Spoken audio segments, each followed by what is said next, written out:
You may have heard about CityWorks Expo. For years now, we've been bringing people together to share big ideas for better places. Expo connects innovators across the community and around the globe through an ongoing series of events, conferences, and social media. And our goal is to inspire and support people like you, the ones who have a passion for making their neighborhoods, communities, and cities better places to live, work, and play. Check us out at cityworksxpo.com to learn more. Become a part of the Expo community and share your story. You never know who you will inspire with your big ideas. Good morning, my name is Fortier. I'm excited to be here. I am a 5-time Expo participant. I've been to every single one of these, and I'm a first-time speaker. So if you ever want to be on this stage, I'm living proof that it can happen. You just have to beg Ed and Amy, and eventually they'll let you on. I'm excited to be here. A little bit about myself before we start talking about the theater. I am from this wonderful place. I grew up the last child of a twice-broken home. I was a latchkey child. 13 miles south of this particular place. Can anybody tell me what city this is in America? Does anybody know where this is? Want to shout it out in the back? Tyler Godsey knows. Tell me where that is, Tyler. That's Burlington, Vermont. That's one of the greatest small cities in America. I grew up just outside of this city. This city is renowned for, and the state is renowned for some progressive things, some forward-thinking individuals. They're the first to ban slavery, the first to legislate having no billboards on the side of the roads. They were the first individuals to legislate GMO labeling, the first to legislate civil union, and this particular city has also been the first city to be 100% powered by renewable energy. And they also have some pretty forward-thinking politicians. Might keep your eye out for this guy. If you don't think that he's going to win, you can vote for him, and that will help. Yeah. Remember, you're all change agents. This is the guy who's a change agent as well. I choose now to live in this city. This is Roanoke, Virginia. You're sitting in it right now. A lot of people ask me, why do you choose to live in rural Appalachia instead of one of the most progressive places in America? That doesn't really make sense to us. Most of those people are from the north who ask me that. And the reason is this. Look at this. There's a lot of stuff that's not even on this slide. I didn't have room for it. We are literally in the middle of one of the most palpable progressive movements that's happening in America today. If you're from out of town, I hope you can feel that in this room. The people who live here, we do this every day. We actually get to put our feet on the ground and wake up and say, hey, I need to call Sam Rasool, or I need to call Chris Morrill, or I need to call Heather Quintana. I need to do something, and this is the size of this city allows us to be able to do that. I fall squarely into the arts and design component of Expo, and what I'm going to talk to you today is a little bit about these guys. These are the historic American cinemas. I am fortunate enough to be the executive director of the Grandin Theater, and we'll talk about that in a little bit. Way to recognize these in your own communities or communities that you're visiting or going to, these glorious, wonderful neon marquees. These are the litmus markers that you can tell that you have a historic theater that's been around for a long time. A little bit about them from the 30,000-foot view. Today we have about 1,500 historic American theaters. And then about 560 of them are part of the Art House Convergence, which means that they are belonging to the Art House, which is the nonprofit national organization for independent cinemas. So not all historic American theaters are cinema houses, but the majority of them are. About probably 75% have some sort of movie component. Others are music houses or live theater. The first wave, I'm going to actually feel like I'm going to run out the bottom of mine, if you can help with that a little bit. The first wave was sort of built in the mid-19th century to the end of the 19th century. These were live action theaters, vaudeville theaters. The second wave that we had came along, happened from 1900 to about 1920. These were film houses, but they were silent film houses because we hadn't got the audio down. And then the third wave came in about 1928, 29 into the 30s, where we got the advent of sound. And these were sort of a big explosion of building of these cinemas.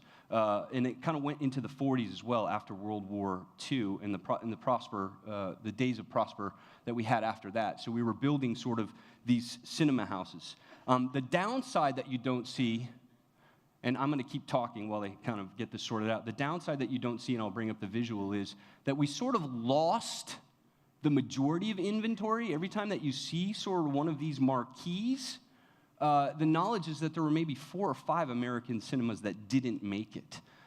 They were there in the heyday, and that heyday was sort of really, I'm going to try to get us back up to speed here. Here we go. All right, so this is sort of the downside, the other side of the story. And if you're familiar with this, you might have seen a lot of this in the late 60s and the 70s, where we were struggling to keep a lot of these buildings alive. The decline of the historic American theater had a lot of external challenges, a lot of reasons why it sort of happened. You know, we began to see aging facilities that were, difficult to pay the utilities on. Can I get the ghost screen up here, by the way, too? Is that possible? Lack of programming choice, one-screen format. A lot of these theaters were built in the 20s and 30s, and they just showed a movie. And now, all of a sudden, if you didn't like the film, you didn't go. So they didn't have that diversity of choice. The Sony Betamax and then the RCA's VHS, this was sort of the advent in the late 70s of the home theater where people were staying at home instead of going out. We also saw the birth of the big box theaters. Now we had these corporate modern buildings with multiple screens, and they smelled good. They had that new car smell and that huge feel about them. And it was kind of nicer in that modern time in the 70s where people were trying to modernize. Instead of going into a sort of a dilapidated building, they found themselves in the big box theaters. And then HBO. Oh my God, do you guys remember HBO? Does anybody remember when HBO came out? I was 8 years old in 1980. This kid on my hockey team literally had a box on top of his television set, and movies came into his TV set. First movie I ever saw, My Bodyguard, Martin Mull, Adam Baldwin. Anybody remember it? Fantastic film, 1980 on HBO. And then you can't see it here sort of at the bottom, but another thing that we have is sort of the birth of Hollywood and Blockbuster video stores. Instead of going to the movie, you went to the movie store, and you paid $2.99 for VHS, and these buildings began to lay fallow. When we lost these theaters, we lost something else. We lost our neighborhood anchors. We also lost a sense of place. These were communities that we went to, the rooms that we had, they had volume. We went inside of them. We also lost that shared experience of being in the room with a bunch of people that we didn't know and laughing and giggling. It was tough. It was tough to lose it. Let's fast forward a little bit here. So we know that at the end of the 60s and at the end of the 70s, we saw this massive decline of these theaters. They started to disappear. So I'm going to fast forward through the rest of the 70s. That's yarn, by the way. I don't even know how you create that item or how you wash it. We'll go through the beginning of the 80s, all the rest of the 80s. That's my ex-wife, by the way. I'm serious. No, I'm just kidding. We went through the 90s. Why did we rush through the 90s? I love the 90s. Well, what's happening to the survivors? So we're moving through the 80s, we're moving through the 90s, we land squarely in the new millennium, and the survivors are out there in the 80s and 90s, and they're trying to remain relevant in the American community while they're facing all these external challenges in the cinematic world. So they're working on alternative programming. They're trying to figure out ways to bring people in the building. Some of it's multi-use, maybe some live music, maybe some theater, maybe some fun weekends, directors' weekends. They're twinning.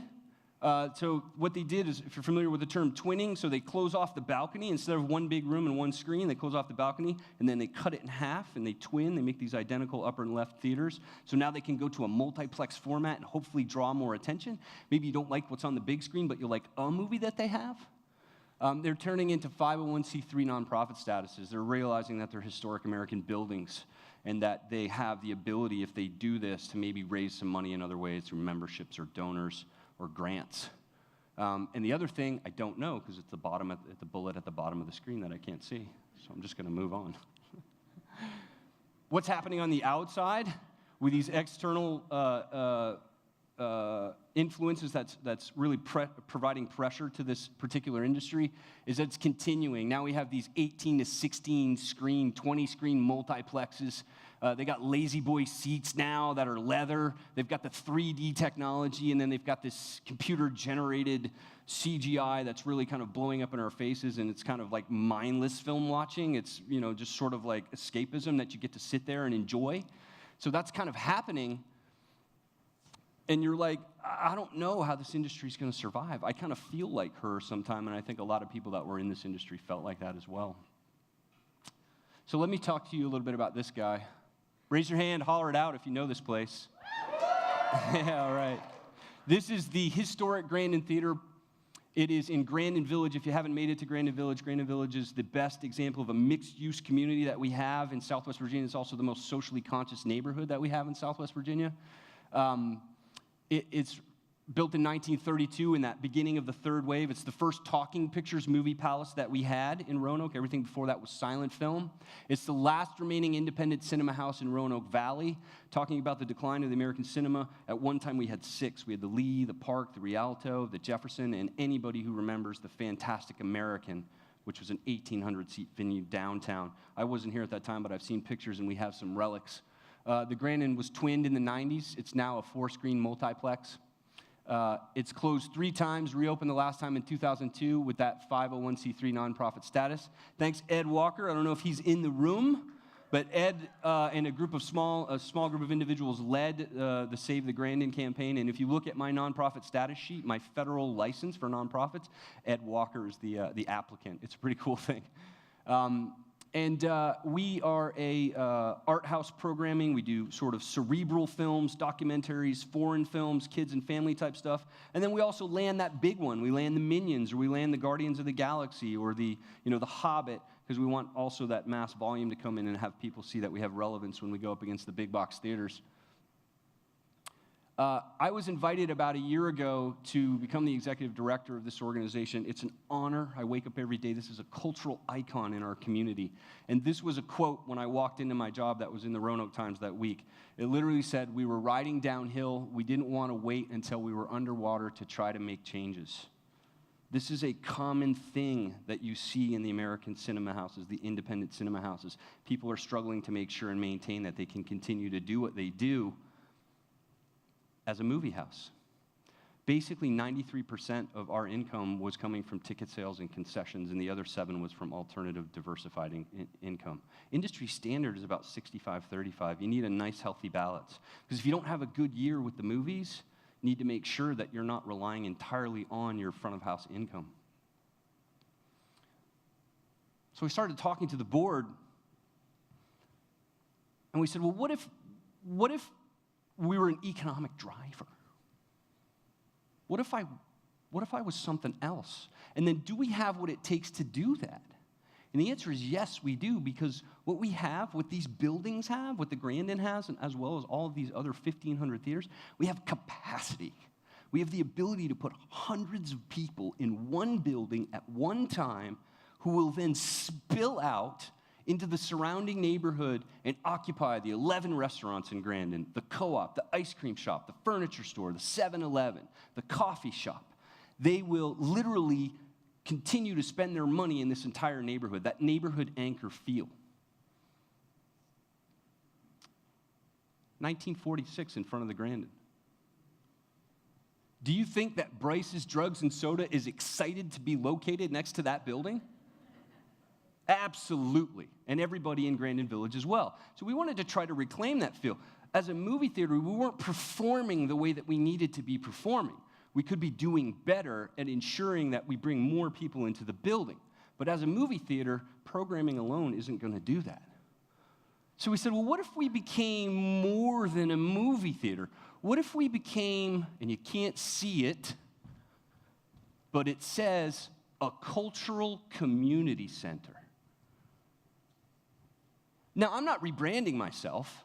The Grandin Theater has a fantastic brand. Everybody in the Valley knows what it is. It's an iconic facility. But what if we just re-envisioned the way that we thought about what we did with the building? So we did that. Anybody know who this woman is? All right. If you don't, it's okay, because she doesn't want you to know. This is Director of Operations for the Grandin Theater. This is the remarkable Jamie Beasley. She started as a volunteer 15 years ago, and now she runs the whole thing. I work for her. Mama Bear knows. Her and I decided that we had a very simple plan a year ago. We said that anybody who calls or shows up or sends us an email and wants to touch this organization in any way other than just coming to a movie, we were simply going to say yes. We were going to say yes. So we set up a price rating sheet. We got a nice contract to protect ourselves in the building, and then we helped guide people through each individual action. So we started doing stuff. Educational matinees, 14 different schools in the last year, from pre-K to colleges and universities. Affordable flat fees to meet their cultural outing budgets, concession packages for the kids. It can be educational or entertaining, reward-based. We introduced new and younger audience to our historic environment. In the last year, we had 2,200 kids come through that building. We do film festivals. Tyler Godsey, where are you, man? Right, the Bike Shorts Film Festival here in Roanoke. This is an international film festival. Where's your home now, man? Grandin Theater. Thank you, buddy, for bringing it to us. This is comprehensive complementary programming. It's Mental Health America. They do their Mind Matters series during Mental Health Awareness Month. This is the first ever Latino film festival in the history of Roanoke. These are people who are that's right, these people are bringing their programming to us. We're not having to figure out how to attract individuals. The community's doing it for us. We simply offer them the venue. We become a vessel. Over 1,000 people in the last year come through. Birthday parties, private screenings in dark hours, usually in the mornings, not just for kids. We give the party the run of the theater. They come in dark hours, we close the door, we put on a movie for them, give them all the concessions they want, literally run around the building and have this fantastic time in this iconic facility. Very affordable. We've had over 15 or 16 in the last year. These are local premieres. This is a fantastic way to repurpose this building. These are movies made in Southwest Virginia or in the Commonwealth. You want to fill people? You want to take a room with 323 seats and fill it? Have a local premiere, because everybody in the movie wants to see themselves on the big screen. They're all extras. Sold out, sold out, sold out, sold out 4 different times. It's a great thing. We're the last independent nonprofit cinema in the Valley. Wouldn't it make sense that we have the independent cinema film premieres that are made in our area? Catherine Haddam, are you in the room? She's a producer. She's right there for one of them. Catherine did Crossing Streets. Weddings. We have movie-themed weddings. That's the inside of the main theater at the Grandin. Is that killer or what? That's a Batman-themed wedding. The lighting ninjas came in and made it look like Gotham. We didn't do a thing. We stood there and went, yeah! It's fantastic. Church services on Sunday. Every Sunday, the Upland Church comes into our building, and they have this dark hour rental. They're non-denominational, music-orientated, youth-based. They have 100 people a week who have never been or haven't been in years walking back into this iconic facility. The ministry and volunteers have actually become stewards of the theater. We've got people now on our side making sure that the building goes, and it's cheaper than the prior rent that they paid. We also do art gallery exhibits, artist receptions, cross-promotional events. This particular event, Opera Roanoke was doing Cinderella here in Roanoke at the Jefferson Center, Rossini's Cinderella, a week after we opened Disney's new Cinderella. So we had the opera singers come on a matinee on Saturday and Sunday. They stood on the stage. Instead of showing the trailers, they sang to 150 kids dressed like Cinderella. Cost nothing. Advertising costs nothing. All social promotion, all word of mouth, because Roanoke's that size. Can you imagine this girl dressed like Cinderella walking into the lobby of the Grandin Theater and seeing Cinderella? They stood and stopped in their tracks. We also do these one-off presentations, frame by frames, Afghani documentaries, Latino Film Festival, the Martin Luther King event, the DC punk scene doc, women in alpine sports. And then this started happening. Seats being filled. It's a cultural community center. It's not a movie theater. Look at that. That's what I want. As a movie theater, our target audience was just program specific. You're hoping that the movie attracts the audience that it's engaged to, or that you have a movie that actually can catch up with that. As a culture community center, our target audience was literally everyone. Imagine running a business where your target audience is literally everyone. Can you see it? Can you? Can you see it now? 6 to 66. He's been going there his whole life, and the little one next to him doesn't know that he's going to be going there his whole life, because as a cultural community center, I can make this building sustainable. In 1 year, diversified our revenue streams, re-engaged our patrons and members and donors into an active support mode, became a debt-free nonprofit organization. We reestablished our ability as an economic driver in our community. We began to attract the attention of corporate sponsors wanting to support our iconic facility. We created a vibrant, diverse environment for our employees and patrons. And don't tell this to anybody, but we doubled our cash reserves in 1 year. I want this to continue to be this. I want this to be something that we're capable of doing. Am I there yet? No, not quite. We're awful close, though. I'm getting a little weepy. The purpose of this is not to tell you that I reinvented the wheel. We didn't. Multi-purposing these American cinema theaters around the country is happening. That's how they're surviving. The purpose of this is for you people to walk out of the room, and when you drive by that building, realize that it's more than that sleepy little dark movie theater. It can be something much more. It can be a huge economic driver. The why? The why is because these buildings are literally safety deposit boxes for decades of human emotion. 100,000 stolen whispers. Millions of first dates. And this move.